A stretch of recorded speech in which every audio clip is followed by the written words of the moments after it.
আপনি তো সাহারি খেতে উঠেন, আপনি জানেন ওই সময়টার দাম কত? আমরা বেশিরভাগ মানুষ জানি না ভোর রাতের এই সময়টার দাম কত। আরে ভাই, এই সময়ের দোয়া 1 মিনিটের দোয়া অন্য সময়ের 100 মিনিটের সমান না। অন্য সময়ের 100 মিনিটও এই ভোর রাতের 1 মিনিটের সমান না। এত মূল্যবান সময়। সাহারি খেতে উঠছেন, সাহারি খান, ভালো কথা, কিন্তু সাহারি খাওয়ার আগে পরে 10টা মিনিট জায়নামাজে মুসল্লাতে দাঁড়ান, একটু 2 রাকাত নামাজ পড়েন।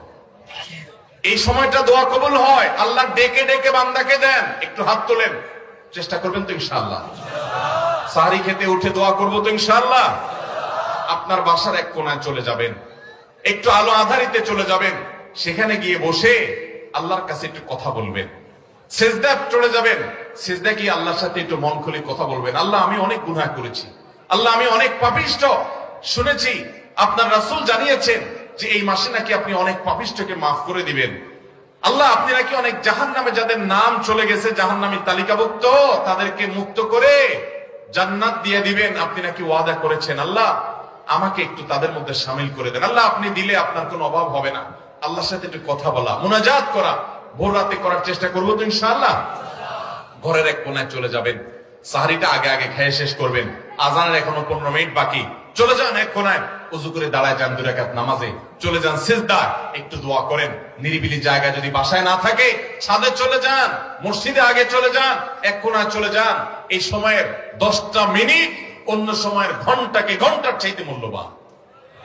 চেষ্টা করবো তো ইনশাআল্লাহ?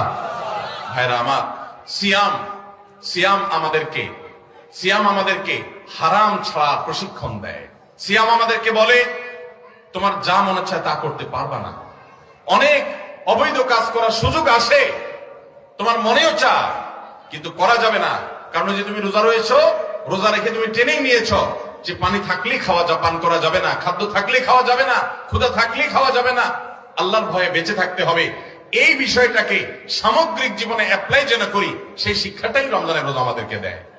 আল্লাহ আমাদেরকে সেই শিক্ষা গ্রহণ করার তৌফিক দান করুন।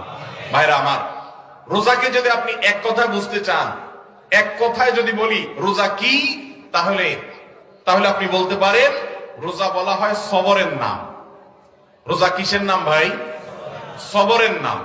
ওই যে ক্ষুধা আছে, খাবারও আছে, তৃষ্ণা আছে, পানিও আছে, তারপরও খাচ্ছেন না, এর নাম সবর। এর নাম কি? ধৈর্য ধারণ করা, নিজেকে নিয়ন্ত্রণ করতে শিখা। আমাদের যুবকদেরকে উচ্ছৃঙ্খল হওয়ার জন্য হাজারটা আয়োজন ভোগবাদী এই সমাজে আছে। ইসলাম শুধু বলে ভোগ নয়, ত্যাগ করতে শিখো, কন্ট্রোল করতে শিখো, নিয়ন্ত্রণ করতে শিখো নিজেকে। যেখানে সেখানে ডাইরেক্ট হয়ে যাওয়া নয়, নিজেকে আটকে রাখা, নিয়ন্ত্রণ করা, সবর করা। সবর মানে শুধু বিপদে ধৈর্য ধারণ করার নামই সবর নয়। সবর মানে নিজেকে যে কোনো কাজে আবদ্ধ করে ফেলা, এটা হলো সবর। ভাইরা আমার, জীবনের সাফল্য, আখিরাতের সাফল্য তো বটে, দুনিয়ার সাফল্য সবর ছাড়া কোনোদিন সম্ভব হতে পারে